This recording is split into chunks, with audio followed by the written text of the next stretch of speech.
చాలామంది DSC hall టికెట్లు వచ్చినాయి, ఎట్లా డౌన్లోడ్ చేసుకోవాలన్నా మాకు డౌన్లోడ్ అయితే లేవు అని చెప్పేసి మాట్లాడుతున్నారు.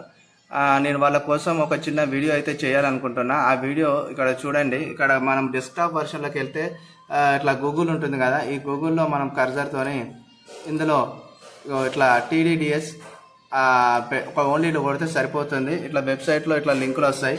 ఈ లింకులు వచ్చిన మొదటి లింక్ ఏపీ ఆన్లైన్ లిమిటెడ్ అని ఉంటుంది కదా, దీంట్లో వచ్చేసి మనం క్లిక్ చేయగానే మనకు డైరెక్ట్ ఈ డిఎస్సి వెబ్సైట్ పట్టుకోవుతుంది. డిఎస్సి వెబ్సైట్లో వచ్చేసరికి మనకు ఫస్ట్ ఆఫ్ ఆల్ ఈ విధంగా ఉంటాయి. Print your filled the application form and now your payment status and DSC hall ticket download ఇట్లా ఉంటుంది. ఇక్కడికి వచ్చిన తర్వాత డిఎస్సి హాల్ టికెట్ డౌన్లోడ్ పైన మనం క్లిక్ చేసుకున్నట్టయితే ఇక్కడ చూడండి, క్లిక్ చేయగానే ఇట్లా తీసుకొస్తుంది. ఇట్లా తీసుకురాగానే ఇక్కడ మీ పేమెంట్ ఐడి ఉన్న ఆధార్ కార్డ్ నెంబరు, అదేవిధంగా మీరు ఏ పోస్ట్ కేటగిరీ ఉంటారో, ఉదాహరణకు మీరు పోస్ట్ కేటగిరీ తెలుగు కావచ్చు, ఇంగ్లీష్ కావచ్చు, సోషల్ సైన్స్ కావచ్చు, ఇట్లా ఉంటుంది. ఈ దీంట్లో మనం సెలెక్ట్ చేసుకుంటే school assistant mathematics, school assistant physical science, school assistant biological science, school assistant social studies అని ఇట్లా కింది వరకు మొత్తం ఉంటుంది.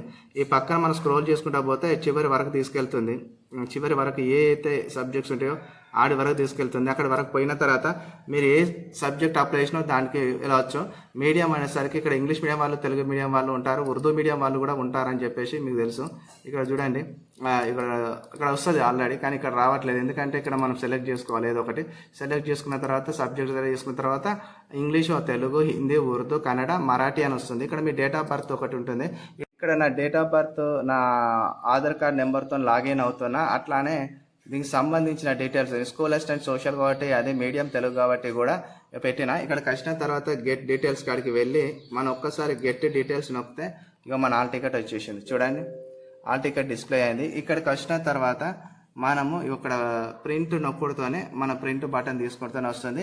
ఈ విధంగా మీరు హాల్ టికెట్ తీసుకొని శుభ్రంగా ఎగ్జామ్కి వెళ్ళి హ్యాపీగా ఎగ్జామ్ రాసుకోండి. హ్యాపీగా అర్థం కాకపోయి ఉంటే మళ్ళీసారి వీడియో చూడండి, ఈజీగా అర్థమవుతుంది. Thank you.